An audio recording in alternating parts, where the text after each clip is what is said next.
Alleged Chinese agent arrested in Boston, released on bail. EU chief warns China will take advantage of Russian defeat in Ukraine. Dutch municipalities end their twin sisterhoods with localities in China. Two top U.S. and China officials had an 8-hour candid, substantive, and constructive talk in Austria. The FBI has nabbed a Chinese national believed to be targeting pro-democracy dissidents in Boston on behalf of the Chinese Communist Party, or CCP. Li Tang Liang, a 63-year-old Boston resident, was arrested on May 9th, the same day the U.S. District Court indicted him for targeting dissidents living in the Massachusetts city on behalf of the CCP. As per an indictment shared in full by the Boston Globe, his dealings with Beijing began in 2018 and stretched until last year. The man first tipped off Chinese official information about a student activist who vandalized Chinese flags in Chinatown in 2018. Then, in an anti-Chinese Communist Party protest in front of the Boston Public Library in 2019, he took pictures of participants, sent them to Chinese officials, and called them a bunch of clowns trying to cause trouble. The man also led a counter-demonstration against the pro-democracy protesters. He further helped China's Ministry of Public Security recruit spies by forwarding their profiles to the agency. The indictment added that while in the US, Liang spied for the CCP and infiltrated local pro-democracy or pro-Taiwan groups. In addition, he allegedly kept contracts with senior Chinese officials, including one from the United Front Work Department, whose mission is to influence overseas Chinese communities. He co-founded and served as the vice president of the New England Alliance for the Peaceful Unification of China, a Quincy-based organization that supports China's position on Taiwan.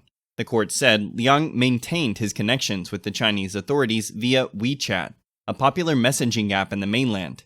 Fox News updated on May 11th that Liang denied both accusations of working for a foreign country without telling the US authorities and conspiring to do so. He was released on a $25,000 cash bail.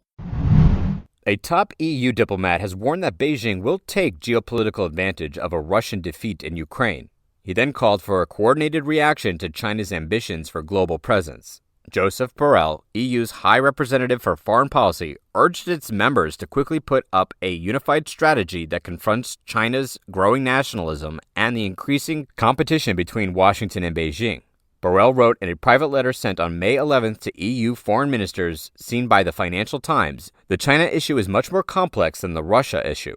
He added, China's ambition is clearly to build a new world order with China at its center.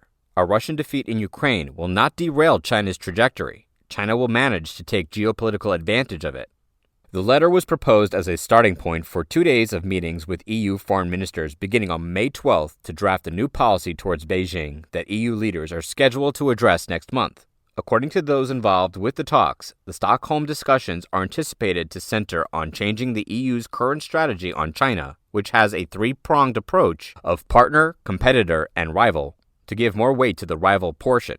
One EU ambassador stated that this change follows from a careless analysis of what China is doing.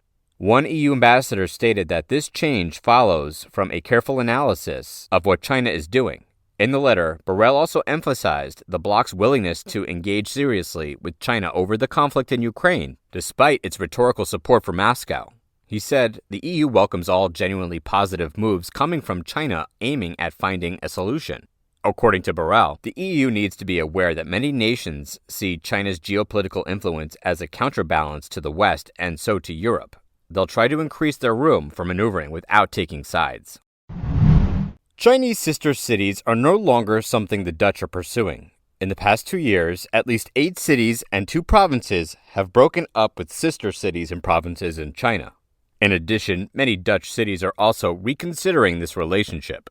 Some local governments in the Netherlands and China have sworn brothers and sisters or established ties of friendship to exchange in areas such as commerce, culture, and more.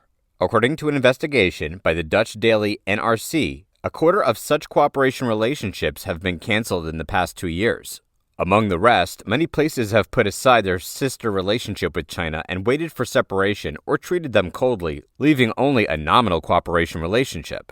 Cities like Breda, Tilburg and Eindhoven in the south of the Netherlands have ended their friendship with their Chinese sister cities after their city councils insisted on it. During the NRC investigation, most places mentioned the Chinese government's persecution of the Uyghurs as the reason for the separation. The Chinese Communist Party CCP imprisons millions of Uyghurs in Xinjiang, who are mainly Muslim, in concentration camps to persecute. The United States considers the CCP's persecution of the Uyghurs a crime of genocide.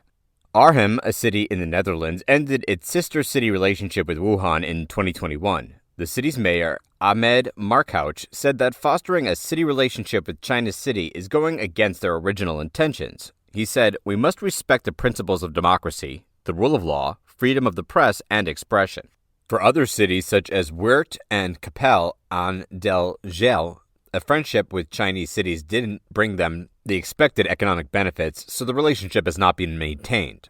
Other cities in the Netherlands are also rethinking their relationship with sister cities in China.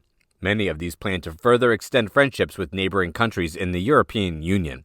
Thijs Dams from the Netherlands' Cleandale Institute for International Relations specialized the relationship between Dutch and Chinese cities. The end of this friendship is a concrete example of political decoupling between the West and China. He said that the Netherlands wants to reduce its dependence on China and wants to decouple from China in the face of tremendous geopolitical pressure. When Thijs Dams said this, Chinese Vice President Han Zheng might be visiting the Netherlands. According to a press release posted on the website of the Chinese Foreign Ministry, Han Zheng will visit Portugal and the Netherlands from May 7th to the 12th. In addition, due to the national security concerns, Dutch universities are increasingly reluctant to accept PhD students with a scholarship subsidized by a Chinese government. Observers comment that if the original goal of these sister cities was to contribute to global peace throughout mutual understanding, ending their ties may not be a wise and constructive decision. Once the door is closed, the possibility of the parties being able to come together for dialogue on any issue, including human rights, becomes increasingly remote. This is why Amnesty International considers that addressing human rights from the local level is a suitable possibility in a twinning arrangement. In this way, sisterhood is not a threat but can remain an opportunity in heated debates about China.